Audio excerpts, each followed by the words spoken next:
answer to your first question, I was not informed. We were given no warning that the president was making his way across the park to St. John's. I was sitting at home watching the news when I saw the images. Let me say that that he held in his hand the most sacred texts of our Jewish and Christian traditions, texts that call upon us to love God and love neighbor, that proclaims every human being to be a beloved child of God, and exhorts us to live lives of peace and justice.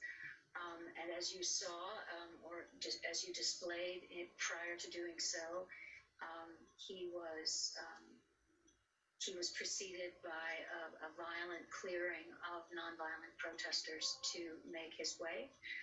And he was using our church as a backdrop and the Bible as a prop in ways that I found to be deeply offensive.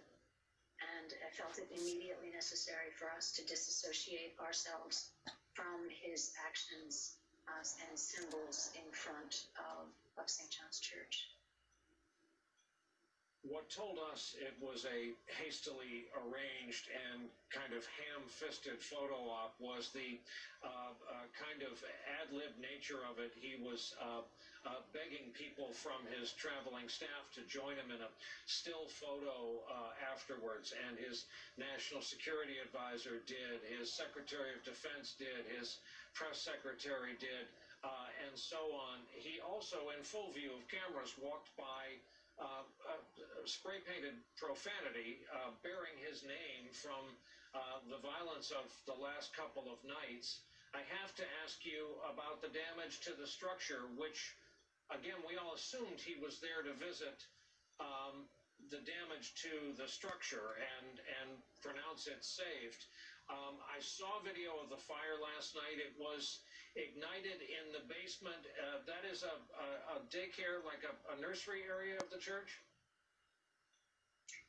A Sunday school nursery area. But first let me say that my greatest offense, if he had come to St. John's because he wanted to pray, if he had come to St. John's to lament the death of George Floyd and the grief that has been unleashed across our country, if he had come to offer words of solace and healing and resolve to bind the wounds of our nation, that would have been an appropriate use of the sacred symbol of walking across the park to the church, but he did none of those things.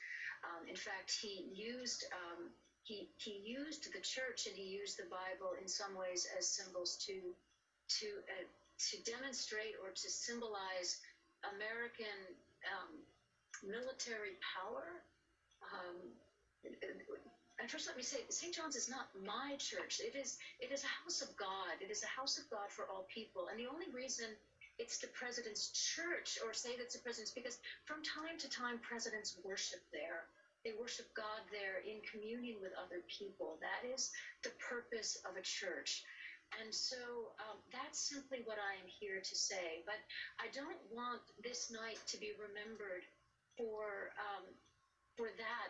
Our focus needs to be on our nation's grief and demand for systemic change and justice, and an acknowledgement that lives are being taken by the brute force of police and vigilante citizenry, and we need to keep our focus there because that's where the pain is coming from. And I'm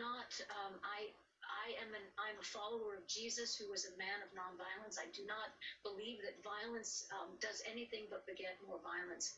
But that's the pain. That's where our focus needs to be. And that's where we will stand in solidarity with those who are calling for peaceful change in our country.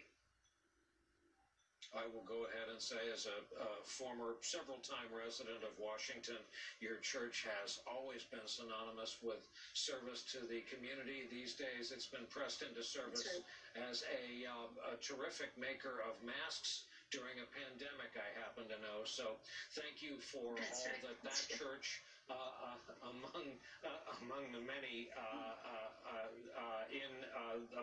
you have 40,000 Episcopalians in your diocese. Bishop Marion Edgar Budde, on what I know has been an emotional day for all the wrong reasons in the midst of everything else we're covering, and as you point out correctly, following the death of George Floyd. Let's bring in our guest tonight, Phil Rucker, Pulitzer Prize winning White House bureau chief for the Washington Post, notably co-author along with his Post colleague Carol Leonnig of the bestseller A Very Stable Genius. Robert Costa, national political reporter for the Washington Post, also moderator